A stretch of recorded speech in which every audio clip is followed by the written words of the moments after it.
Say what? A lot of thoughts come to mind, but my first impression is, are you guys trolling me?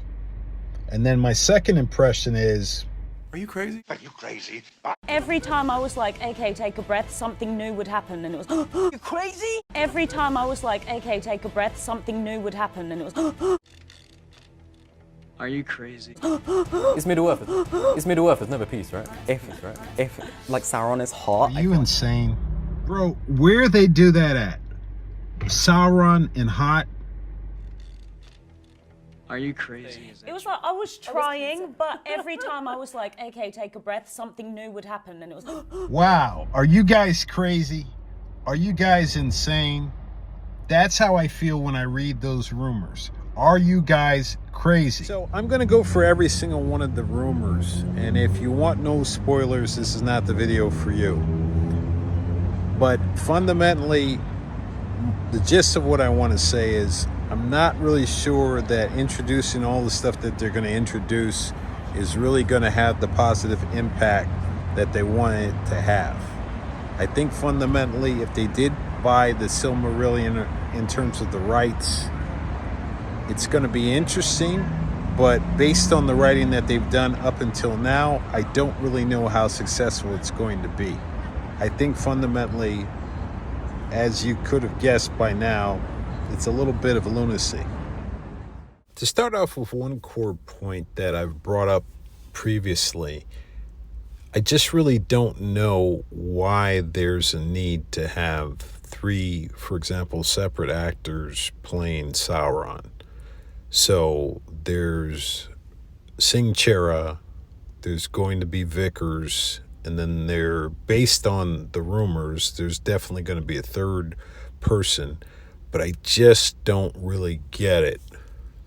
In terms of like the rumors, if they're true, what's the point? Like, couldn't they just use CGI? Especially considering that they're really not concerned about the money that they're spending. They really don't care up until now. That's the impression I get. So I really don't know that I understand that, or for continuity, if it makes sense necessarily for me, from my perspective. I could be completely off base. And I'm going to read an article, I think it's from OneRing.net, and we're just going to spoil the whole thing. So the first rumor we'll address is the one of the whole standalone episode being about Sauron/Halbrand. And so it seems like definitely the first episode of season 2 is going to be a standalone episode. One might surmise that, for example, that it'll be about the Sauron-Halbrand backstory. And so there would be two things that most likely they'll address according to this article from OneRing.net.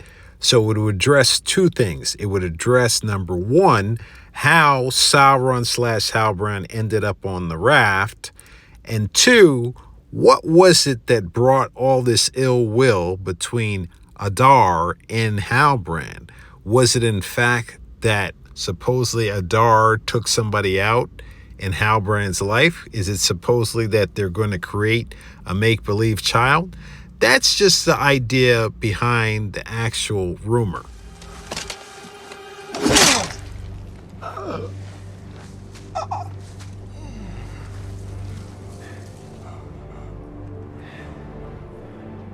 You remember me?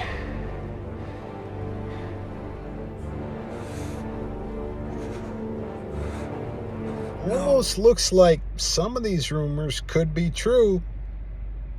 So continuing our spoilers, of course, in the second season, we no longer have Joseph Mawle playing Adar. We have Sam Hazeldine who's playing Adar, and supposedly he's going to surrender to Sauron, and then later he's going to try to take over behind Sauron's back, which of course is just something that they totally made up. So according to the original post, the opening scene of episode 1 is Eru Iluvatar using the secret flame to create Melkor, and Melkor watching as Eru creates all the Valar and the Maiar. Eru is a disembodied voice, vaguely human-shaped, but no characteristics can be made out. The secret flame is golden, as are all the Valar and the Maiar. The Valar are larger than the Maiar, but they're bathed in the golden light and completely naked. The actor playing Myron in this realm is not Charlie Vickers or Gavi Singh Chirag. It is the third actor. Gavi Singh Chirag will play Sauron in his battle form and his Anatar form, close quote.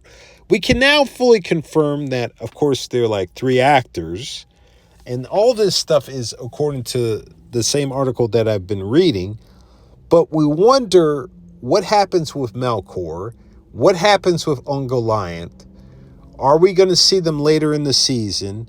And this is in terms of their appearance in the Anulin Dale. So here's a quick question, and especially from the whole perspective of Amazon, which I think, to be honest, has done a better job with the bad guys than they have with the good guys. If you're going to introduce Melkor, why wouldn't you have a bunch of episodes with Melkor? And I'm not saying that they won't, but I'm saying based on the spoilers, it seems like they're going to introduce Eru and they're going to mention Melkor, but then they're going to kind of speed it up and go back to Sauron. Especially with this whole kind of intention of keeping it really to what it is, why wouldn't there be a couple episodes on just Melkor and then his relationship with Eru and so forth? Question mark. Here's a direct quote from the article. Further details are exposed. A whole episode is dedicated to Sauron's backstory leading up to the breaking of the first silence. After the 4th interruption of the song theme, several Maiar meet and discuss Melkor's discord. Myron Sauron alone speaks, "The one has blessed me more than all of you to see the potential of his creations. And what better way to forge their mettle than by allowing them to face Melkor's discord and grow beyond what they think capable. You will see Mithrandir, also known as Olorin, in the scene, and Myron almost converts him, almost." And I gotta be honest, that doesn't leave me stoked. Why doesn't it leave me stoked? It doesn't leave me stoked based on what they did in season 1. What did they do with Galadriel in season 1? What did they do with the Proto-Hobbits in season 1? What did they do with Sauron trying to make him such a good guy? I mean, like, the orcs were some of the best actors that they had in season 1. That's why it doesn't leave me stoked. So they cut one of the themes of the Silmarillion. Okay, so that's one thing they definitely did. Just reading another direct quote from the article. Seasoned readers of Tolkien will probably be agape at this ambitious retelling of the music of the Ainur. That's one way to put it. But newcomers who have never read a speck of the original book may be mystified. May be mystified. They may enjoy it. I don't know. Once again, referring to the article, are they going to explain how Gandalf / Olorin / the Stranger landed in a meteor? Probably not, unfortunately. So, and I'm going to read a direct quote from the article. The further impact of this reality should be weighed carefully, for it presents a point of no return with those tales. I don't know if it presents a point of no return. I just kind of don't really feel that they're going to do it justice. I don't feel they're going to do it justice because I don't know that they really did the material justice that they had in the first season. And I'm not a complete hater of the first season. I just didn't really think they did the best work that they could have done. I don't personally have any beef with any of the actors. I don't usually go that in my content, but my thing that I see based on the rumors, I'm struggling to see how they're going to do a great job. So unfortunately, they're going to continue to use Morveith Clark to pretty much take Galadriel and slam dunk her on her head. And, that might sound a little bit negative, but they're bringing in Celebrimbor, and they're really going to continue to have Galadriel seem like she's being duped by Sauron in some respects, which really goes against what we know about Galadriel. Of course, according to the rumors, and actually what we know, Celeborn is not indeed dead. But Sauron, supposedly, according to the rumors, is going to use one of his disguises to return to Eregion, potentially in the form of Celeborn. So now we're up to 4 versions of Sauron. Now, of course, like, Sauron is a shapeshifter, but my problem is just the people who are doing the writing. So just continuing on, the Lady of Light, as I said, is going to get duped. And of course, this is just not any way close to the lore whatsoever.